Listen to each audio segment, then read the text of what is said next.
Bismillahirrahmanirrahim. Assalamualaikum warahmatullahi wabarakatuh.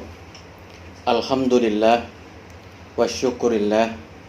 La haula wa la quwata illa billahil aliyyil azim. A'udzu billahi minasyaitonir rajim. Bismillahirrahmanirrahim. Ya ayyuhalladzina amanu taqullaha haqqa tuqatih wa la tamutunna illa wa antum muslimun. Ikhwan fillah rahmatullah, alhamdulillahirabbil alamin. Kita semua senantiasa diberikan kesehatan oleh Allah sehingga bisa secara konsisten, kontinu untuk terus thalabul ilmi. Mudah-mudahan dengan thalabul ilmi ini menjadi wasilah Allah senantiasa berikan kemuliaan kita baik dunia maupun akhirat. Ikhwan fillah rahmatullah. Semua manusia berharap agar dalam kehidupan ini mendapatkan berkah dari Allah Subhanahu wa taala. Semua manusia berkeinginan agar setiap aspek kehidupannya di rumah tangga, di pekerjaan, di masyarakat senantiasa Allah limpahkan keberkahan buat mereka semua. Namun ironisnya di antara kita masih banyak yang belum paham apa makna berkah itu sendiri. Apa definisi berkah, apa makna berkah, apa keutamaan berkah, dan bagaimana mendapatkan berkah itu sendiri. Padahal para ulama telah mengajarkan kepada kita sejatinya berkah itu ziyadatul khair, bertambahnya kebaikan pada diri kita. Jadi kalau kita punya rumah tangga, dengan rumah tangga itu kita menjadi lebih baik, maka berkah rumah tangga kita. Kalau kita punya pekerjaan, dengan pekerjaan itu makin kita menjadi baik dan seterusnya, maka itu adalah keberkahan buat kita semua. Kalau Allah pun berikan nikmat rizki, harta, materi kepada kita, dengan materi itu makin menjadikan kita lebih baik, maka itulah yang disebut dengan berkah. Maka berkah itu ziyadatul khair, bertambahnya kebaikan yang kita miliki. Nah, ikhwan fillah rahmatullah. Semua kita kadang-kadang ketika beraktivitas dalam kehidupan sehari-hari, bermasyarakat, bekerja, mencari nafkah, seringkali berorientasi berfokus kepada kuantitas, berfokus kepada jumlah. Ketika bicara masalah harta, kita semua ingin harta kita sebanyak-banyaknya. Bicara materi, kita ingin semua mendapatkan materi sebanyak-banyaknya. Bicara masalah uang, kita ingin mendapatkan uang sebanyak-banyaknya. Tapi kita lupa untuk mendapatkan berkah dari Allah. Karena berapa banyak orang diberikan karunia oleh Allah, diberikan rizki, materi, harta berlimpah, tapi Allah tidak beri berkah buat mereka. Sehingga sering kadang-kadang kita jumpai orang diberikan harta banyak, harta berlimpah, tapi anaknya mungkin terkena narkoba. Hidupnya berlimpah dengan harta, tapi suami dan istri berpisah. Allah berikan harta yang berlimpah, yang banyak, kendaraan, rumah yang mewah dan seterusnya, tapi musibah silih berganti datang kepada mereka. Bisa jadi karena mereka selalu mengejar materi, dunia, harta dalam sisi kuantitas, tapi melupakan dari sisi kuantitas, melupakan keberkahan yang diberikan oleh Allah kepada kita semua. Nah, ikhwan fillah rahmatullah, maka kehidupan dunia ini perlu kita kejar, perlu kita upayakan, perlu kita ikhtiari agar kita mendapatkan bagian dari dunia. Tapi jangan lupa kita berharap pula kepada Allah agar Allah berikan keberkahan buat kita semua. Karena bisa jadi harta yang banyak tidak menjadi berkah buat kita, tapi sebaliknya harta yang cukup bisa menjadi berkah buat kita. Maka keberkahan penting buat orang-orang beriman. Maka orang beriman sadar betul, rizki secara fisik Allah yang berikan kepada kita, materi secara fisik Allah yang berikan kepada kita, kekayaan secara fisik Allah pun yang berikan kepada kita. Dan mereka yakin secara kualitas berkah pun Allah yang berikan kepada mereka. Maka setelah mereka mendapatkan rizki secara fisik, harta secara fisik, mereka minta kepada Allah, mereka berdoa kepada Allah agar juga diberikan keberkahan dari harta-harta mereka. Nah, ikhwan fillah rahmatullah, seringkali kadang-kadang kita sadar harta dari Allah, berkah datang dari Allah, tapi ketika bicara masalah berkah, keberkahan kita cari, kita tempuh, kita dapatkan dari jalan yang salah. Berapa banyak orang mencari berkah, mengalap berkah, mengejar berkah dari jalan yang tidak benar, dari jalan yang tidak syar'i, yang tidak diajarkan oleh Allah dan Rasulnya. Maka ini jadi pelajaran buat kita semua. Karena berapa banyak hari ini orang untuk mendapatkan berkah, dia datang ke orang-orang pintar, ke orang-orang pandai, ke para dukun, paranormal untuk mendapatkan berkah. Berapa banyak orang-orang yang datang ke kuburan, mengambil tanahnya, mengambil sesuatu dari kuburan itu untuk mengharapkan berkah. Ini berkah yang tidak sesuai dengan syar'i. Maka ikhwan fillah rahimatullah, bagaimana caranya agar kita semua mendapatkan berkah dari Allah Subhanahu wa taala? Kita tahu berkah datang dari Allah, maka kita minta kepada Allah, kita mohon hanya kepada Allah agar Allah berikan berkah kepada kita semua. Lalu bagaimana cara kita mendapatkan berkah? Ikhwan fillah rahimatullah, berkah paling sedikit kita dapatkan dengan tiga cara. Pertama, cara yang paling utama, yang paling mendasar, yang paling pokok, beriman dan bertakwa kepada Allah Subhanahu wa taala. Yang kedua, untuk mendapatkan berkah dari Allah, cara yang kedua, berbakti, berbuat baik, birrul walidain kepada orang tua kita. Karena sama-sama kita tahu keberadaan orang tua kita menjadi keberkahan buat kita. Ridho mereka menjadi ridhonya Allah. Maka yang kedua caranya adalah berbuat baik, berbakti kepada orang tua. Yang ketiga, untuk mendapatkan berkah Allah, tidak pernah lupa, tidak pernah luput dari orang-orang beriman, karena dia sadar berkah datang dari Allah, maka dia minta, dia mohon, dia munajat, dia berdoa kepada Allah. Jadi untuk mendapatkan berkah dengan tiga cara. Pertama, beriman dan bertakwa. Kita pelan-pelan coba agak sedikit kupas tiga hal ini, 3 poin ini, dengan mudah-mudahan dengan 3 poin ini menjadikan kita mudah mendapatkan berkah dari Allah Subhanahu wa taala. Pertama, beriman dan bertakwa. Lantaran kita beriman dan bertakwa inilah, maka Allah akan limpahkan keberkahan buat kita semua. Di dalam surat Ar-Ra'd, surat 7, ayat 96, Allah berfirman, A'udzu billahi minasyaitonir rajim, bismillahirrahmanirrahim. Walau ana ahlal qura amana wa taqaw la fatahna alaihim barakatun minas sama' wal ard. Barang siapa penduduk suatu negeri beriman dan bertakwa kepada Allah, maka Allah akan limpahkan keberkahan dari langit dan bumi. Maka perhatikan ayat ini. Syarat untuk mendapatkan berkah dari Allah, maka syaratnya adalah beriman dan bertakwa. Bahkan dijanjikan oleh Allah kalau suatu penduduk suatu negeri beriman dan bertakwa kepada Allah, Allah limpahkan berkah dari langit dan bumi. Maka kita lihat, kalau Allah turunkan dari langit bentuknya hujan, maka hujan itu akan jatuh ke bumi, bisa menumbuhkan tumbuhan-tumbuhan, bisa menumbuhkan pohon-pohon dengan bermacam bunga dan buahnya, maka menjadi berkah buat orang-orang di sekitarnya. Tapi perhatikan juga, ada kalanya Allah turunkan hujan dari langit, tidak menyuburkan tanahnya, tidak memberikan manfaat buat manusia, tapi sebaliknya menjadi musibah. Bisa menjadi banjir, menjadi longsor, dan seterusnya. Maka tergantung seberapa iman kita, seberapa takwa kita kepada Allah, maka akan menjadikan Allah turunkan berkah buat kita semua. Maka di ayat ini dikatakan, andai kata penduduk suatu negeri beriman dan bertakwa kepada Allah, Allah limpahkan berkah dari langit dan bumi. Maka suatu negeri, suatu negara akan diberkahi oleh Allah manakala apa? Manakala penduduknya, warganya, rakyatnya, dan pemimpinnya adalah orang-orang yang beriman dan bertakwa.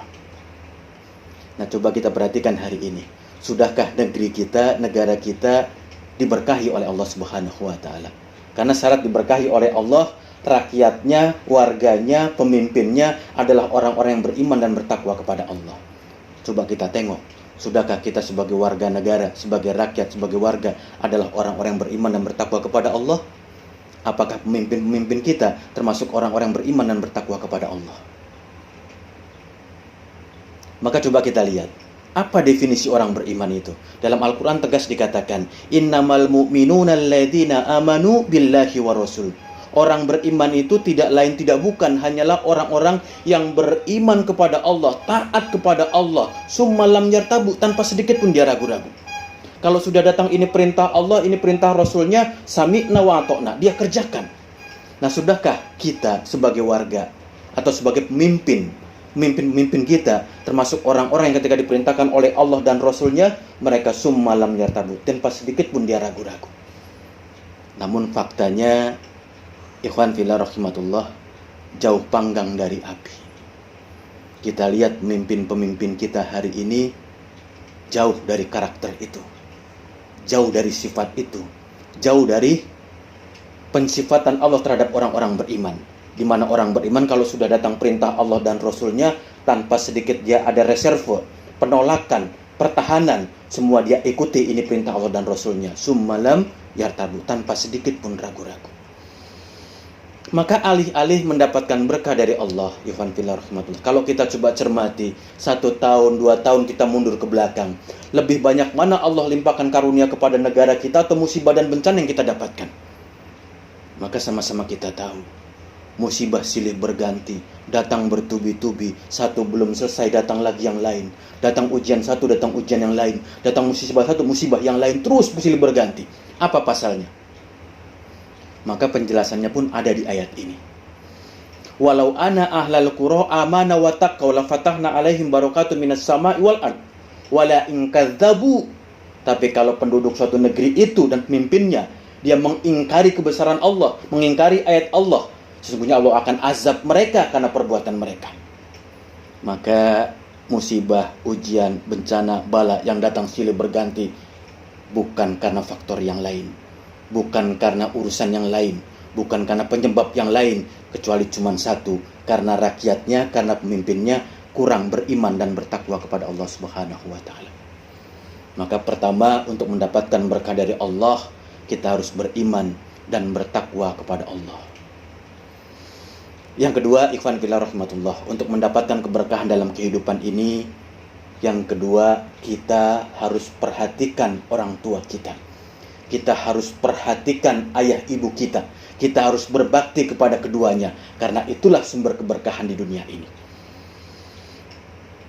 Jadi seringkali kadang-kadang kita lupa keberadaan orang tua itu sejatinya menjadi ridhonya Allah kepada kita.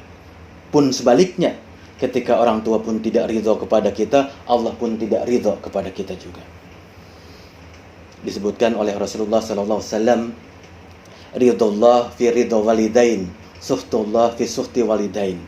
Sesungguhnya kalau orang tua kita ridho kepada kita, maka pasti Allah pun ridho kepada kita. Kalau orang tua kita murka, marah, benci kepada kita, Allah pun marah dan benci kepada kita semua. Jadi kalau orang tua kita ridho kepada kita, senang kepada kita, gembira kepada kita, Allah pun gembira kepada kita, maka Allah turunkan keberkahan buat kita semua. Maka perhatikan kata para ulama, orang kalau sudah ditinggalkan oleh orang tuanya, maka terputus setengah keberkahan di dunianya. Perhatikan sekali lagi. Ketika orang dihidupkan oleh Allah, punya orang tua, lalu orang tuanya diwafatkan oleh Allah, maka detik itu pula setengah keberkahan hidupnya hilang. Maka mumpung kita masih diberikan umur, diberikan usia oleh Allah, masih punya kedua orang tua atau satu di antara merekanya, berbaktilah kepada mereka, berkhidmatlah kepada mereka, muliakan mereka. Maka insya Allah hidup kita akan diberikan berkah oleh Allah Subhanahu wa ta'ala. Nah ikhwan fillah rahmatullah, orang tua di dalam Islam, para ulama mengajarkan kepada kita, sejatinya orang tua itu ada 3. Pertama, orang tua kandung. Itu adalah orang tua kita. Yang kedua adalah orang-orang yang mengajarkan tentang ilmu agama kepada kita. Guru-guru, para alim, para ulama, para ustadz yang mengajarkan agama kepada kita, itulah orang tua kita. Yang ketiga, pemimpin kita adalah pun orang tua kita. Maka ketika berbakti kepada orang tua, perhatikan 3 hal ini, menjadikan asbab Allah berikan berkah kepada kita semua. Orang tua kita adalah orang tua kita. Maka hari ini coba perhatikan berapa banyak anak-anak yang tidak jelas orang tuanya. Ibunya ada, bapaknya nggak ada. Kalau mereka ingin berbakti, berbakti kepada siapa? Sudah sedemikian rancu kehidupan ini. Bapaknya ada, ibunya nggak ada. Karena pergaulan sedemikian bebasnya, tidak jelas lagi nasab mereka. Kemudian yang kedua, ketika bicara masalah para guru, alim, ulama, ustadz, hari ini kita diperintahkan oleh Allah, sejak dulu sampai hari diperintahkan oleh Allah untuk muliakan mereka, berkhidmat kepada mereka, tinggikan mereka, hormati mereka. Fakta yang terjadi, berapa banyak para alim ulama, para ustadz diintimidasi, dipersuasi, dilarang pergi ke sana, larang pergi ke sini, larang khutbah di sana, larang ceramah di sini, dilarang sedemikian rupa.